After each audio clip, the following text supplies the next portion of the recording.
All right, guys, the Utah Jazz lose a tough one to the Los Angeles Clippers. This is Hanson James, and this is the SLC Dunk post-game show. So the Jazz came into this game, and it was a rematch of their playoff series that was honestly the best playoff series last year of really any playoff series. It was really good, and it was going to be a good game tonight. You know, you would have thought it would have been a good game tonight because we came in pretty evenly matched. Both teams lost a star player, and the Jazz came in. And first things first, we've got to give props to the Los Angeles Clippers. They're a good team. Blake Griffin is a stud, and he really is showing that in some ways maybe Chris Paul was holding him back a little bit because he's been able to just kind of bully his way in the post, do some really nice things. Really impressed with Blake Griffin. He's just a tough dude. And there have been times where I thought maybe that guy is a little soft, but man, when he is on the offensive end, not soft at all. That guy bullies his way to the rim, and he really did it tonight. He took advantages of mismatches. Can we talk about that dunk a little bit between Rudy and Blake Griffin? That's the dunk you're going to see on SportsCenter all night. And the reason that dunk happened is one, there was a mismatch that was created. So if you watch the play, Ricky Rubio ends up on Blake Griffin. That's a mismatch, and he's going to lose that every time. And there's not a lot he can do. And I want to watch that replay again because it looked like what had been happening during the game was happening. I think Rudy looks like he's being held by a weak side defender. And I think that might be a little bit of what's happening to Rudy because Rudy has looked a little slow to me. You know, and so there have been a few dunks like this where you're just like, why isn't Rudy jumping?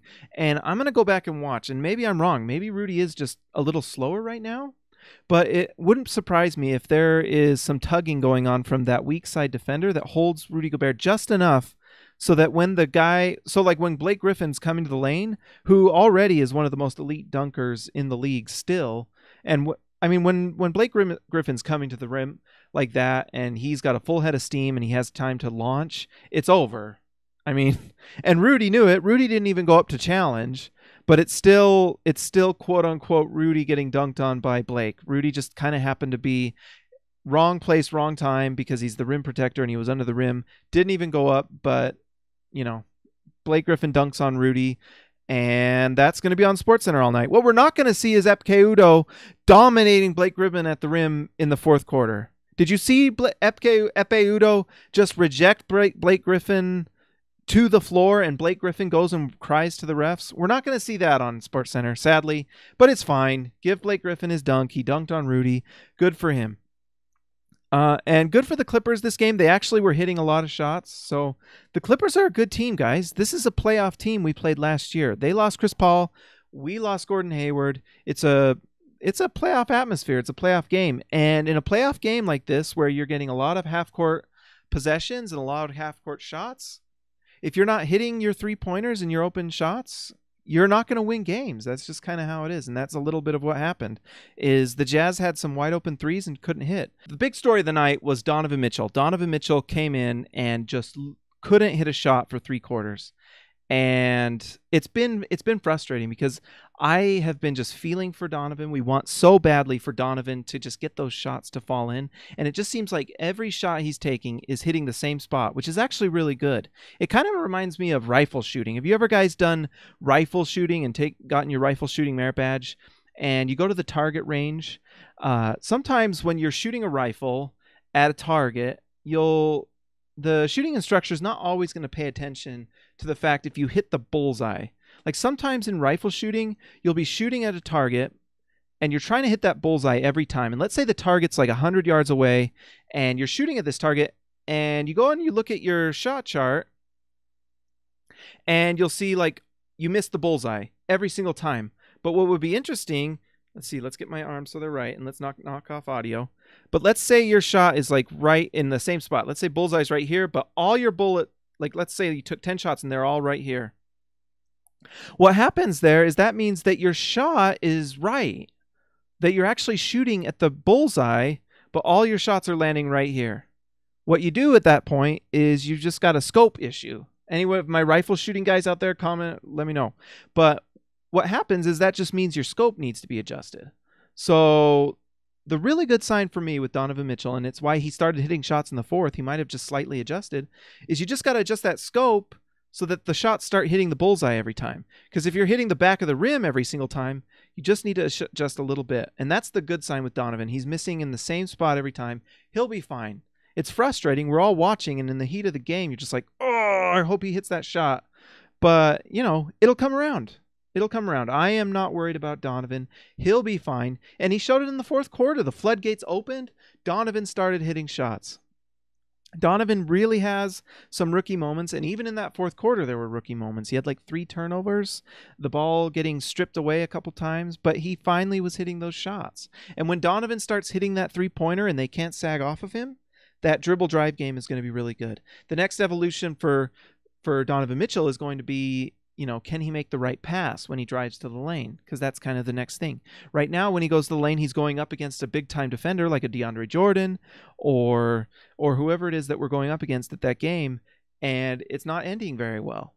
So he's got to learn when to pass. He's got to work on that little floater game that he's got that actually could turn into something really lethal.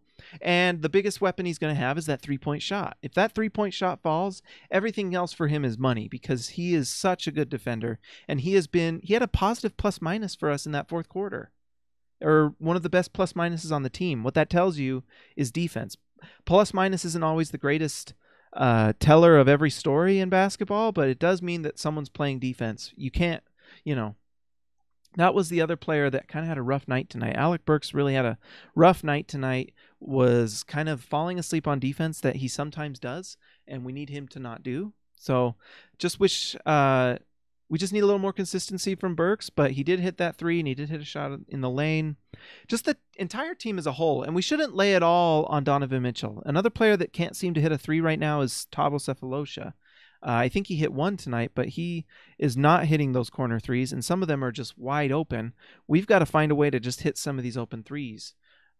So that's a big problem. We also didn't have Rodney Hood tonight. So Rodney Hood is injured, which means we lose one of our best offensive threats, especially in terms of just 3-point shooting. He's one of our best 3-point shooters right now. And that's what I want. That's the other thing. I want, and we've talked about this before, but I want Alec Burks to just think of himself as a spot-up 3-point shooter first. There's nothing wrong with that. It seems like we've got a lot of guys on our team that just get really jittery. That was the other player too. Joe Ingles was passing up 3-pointers again tonight. We had last game, he scored 19 points and we win the game. Tonight, passing up 3-point shots and we lose the game. That's a big deal. Like, we need Ingles to just have a score-first mentality. So what we need from Alec Burks and Joe Ingles: shoot first, drive pass second. Like, Joe Ingles taking spot-up 3s is right now our best offensive option, easily, because he's shooting it at such a high clip. And I wonder if tonight he was just under the weather and sick, and so that's part of what was going on. But, yeah, Joe Ingles just needs to take that shot when he gets it every time because he's such a good 3-point shooter.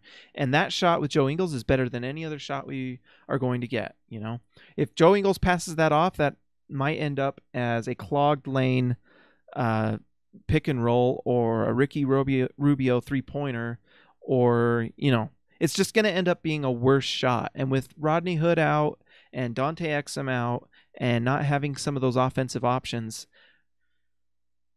Joe just has to take it. But Joe gets a pass because I think he's playing through the flu right now. And that's probably why he only played like 15, 20 minutes, because I'm sure he was just sick. And he didn't look right. He looked like, on edge and all sorts of things. Mitchell Niels Brown, rough third, but encouraging fourth. I'm interested to see how he develops around the rim game. Also, how awesome is Udo? Udo looked really great. That foul call in the fourth quarter at the end of the game, where they called a foul on Udo, that might have been the deciding factor in that game. Because they called a foul on Udo on a clear block shot. That was an insane foul call. That was a clear block shot. And then on the other end, you could hear Mitchell's arm get slapped at the rim. And they don't call it. That's frustrating. Like, if you're going to call that on Udo on an absolute rejection and then not call it on Mitchell on the other end, that's frustrating. That's where Jazz fans gets frustrated. Is, I don't like to talk about the refs because I feel like I do it way too much as it is. But when you see something like that, it's really annoying. And that's 2 points that they gave the Clippers, and then 2 points they take away from us on the other end, So, but I agree. It's going to be interesting to see Mitchell's game as he drives to the rim. I think Mitchell needs to be okay with getting assists. I think, in his head, he's just thinking that he can finish with these guys. And some of them, not a lot of people just finish over DeAndre Jordan. It just doesn't happen all the time. That's why people don't do it. And that's why Mitchell needs to learn that. Like, if you're going up to the rim and DeAndre Jordan is there, or a Hassan Whiteside, that's not a great shot, and that's not going to end in a good outcome most times, unless you can find that open shooter. And he has shown that he can do that with like the wraparound passes to Rudy. He's found some corner 3 shooters. Mitchell has shown enough to me to get me really excited, and, the shooting will come. Like, honestly, I think all of us have been just a little anxious seeing the shooting just not fall, and there's no real reason to. Like, if you're just coming in, we gave the rifle shooting analogy. All of Mitchell's shots are hitting that back rim. He just needs to adjust a little bit. If his shots were like side to side, all over the place, if his form looked different on every shot, then there'd be reason to kind of be nervous. What I think it is Mitchell is a rookie. He's playing only his 4th game in the NBA, and he's got jitters, and that's why his shots are just a little long, And the other things are just rookie mistakes. He's going to the rim and challenging people like DeAndre Jordan, and it's just not working out very well because, that's an NBA all-star level center.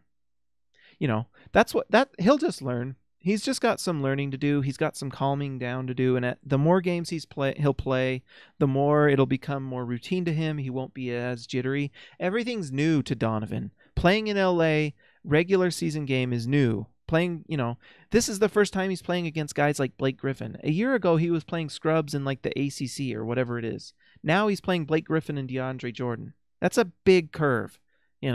You're going from Joe Schmo at Eastern Carolina Tech to DeAndre Jordan. It just takes time. So let's not worry too much. He's going to be fine. He's missing shots in a way you want to miss. If that makes any sense, like having him miss in the same way every time is what you want to happen. So don't worry, guys. Mitchell's going to be absolutely fine. A lot of this just comes down to missing shots. If we make more shots, we win this game. It's kind of the Minnesota game all over again in some ways. Although, sometimes you lose. That's another thing. The Clippers are a good team. They're a really good team. And they might have a better team in some ways. Better chemistry. They might be putting the ball in the best player's hands more often. Pat Beverly is a good player, and he hit a lot of shots tonight. Austin Rivers was like 7 for 14 or something. That's just like Austin Rivers had a really good night. Sometimes that happens, If we have a night where Donovan Mitchell goes off for the whole game and Ricky Rubio, has a night. Honestly, Ricky Rubio played really good tonight. Ricky Rubio had the best night of anyone on our team. He was the reason we were even in this game. But Cephalosha couldn't hit a 3. Joe Johnson, was Joe Johnson. But, we just needed a bigger game from Rudy. We needed a bigger game from Donovan Mitchell. We don't have a lot of margin for error. That's the tough thing with our team. Is if we're going into the 4th quarter and we've hit 3 for 20 from 3 and we're down by 19 points like we were, that's rough because guess what happens? In that 4th quarter, we brought it to within like 6 to 7 points, but we were down 19. If we had not missed so many shots, it's a different story. So what are you going to do? Donovan's a rookie. That's just the way it is. And Donovan's having to do things that he didn't always do in training camp. And, it's just things that happen with rookies. Plus, our first 4 opponents, guys, are playoff teams. So let's not freak out. It's just a loss. Losses happen, especially when you're playing playoff teams and you've got a rookie playing 32 minutes a game, And in all honesty, might be our best offensive option by the end of the year, which is kind of exciting because when you see what Donovan Mitchell's doing when he's hitting shots, that's exciting. That was really cool. When that 3-point shot starts falling for Donovan, Mitchell kneels Brown, just watch what happens at the rim. When that 3-point shot starts falling for Donovan, it's going to get exciting. So that's another reason to be excited. Joe Ingles just needs to get better because we need Joe Ingles to be shooting shots, and I wonder if he was just sick tonight and that's why he's passing up shots. Joe Ingles gets a pass no matter what. He might be sick from having a $15,000 fine too. That could just be me. I don't know. I don't have a lot else to go on, guys. It was just a tough loss. We didn't hit a lot of shots. We have a lot of rookie moments from Donovan. Interesting note from Quinn Snyder earlier in the day that not only was this offense set up to play for Ricky Rubio, which you can kind of see that it's looking pretty good, but it was also set up to play towards Dante Exum's strength. And Dante Exum, don't forget, was our best point guard in preseason. You know, that injury is rough, and we're going to feel that injury for a long time. I hope, Dante's out for the rest of the year, which really, really hurts. But he was looking really good. That injury, that's a big time because of how good the Jazz are right now. Missing out on having Donovan play the one and allowing missing out on Dante playing at the one and having Donovan at the two is hurting us. That just hurts. So down 2 men, Ingles was hurt. Donovan had to take up a scoring load, and he just didn't have his night yet until the fourth quarter. By the way, if that fourth quarter opens up the floodgates, guys, whoo boy, it's time to get excited. I'm actually pretty excited. Dave Green, I missed the game and just saw the score. Where Hood and Ingles at? Were Hood and Ingles out? Yes, Rodney Hood was out, and Ingles played, but he, I guess, has been throwing up for the last 24 hours. So Ingles played, with the flu. So Ingles flu game, couldn't hit a shot. We struggled. It's kind of the name of the game. Donovan couldn't hit a shot, but in the fourth quarter, Dave, go watch the fourth quarter. That's what you should go watch because that's where Donovan started hitting shots. Ignore the 2 or 3 turnovers he had. But the 3-point the 3-point shot was falling. The dribble drive game will be there when the shot starts falling, and his passing was great. So don't worry too much, guys. It was just one of those nights where you didn't hit shots, and two rotation players were out. We missed Rodney Hood's scoring, honestly. And Rudy looks a little slow. I don't know what's wrong with Rudy. Let's just hope Rudy, if he's hurt, that it gets better. I don't know. So thanks for watching, guys. Like, subscribe, comment in the sections, comment in Facebook. Yeah, Dave, go watch the fourth quarter because the first 3 were rough. I'll just tell you that. But anyways, make sure you comment. Tell me if you agree, disagree. Get ready to watch a lot of pictures of Blake Griffin dunking on Rudy, even though on the other end, he got stopped by Rudy multiple times. So talk to you later, guys.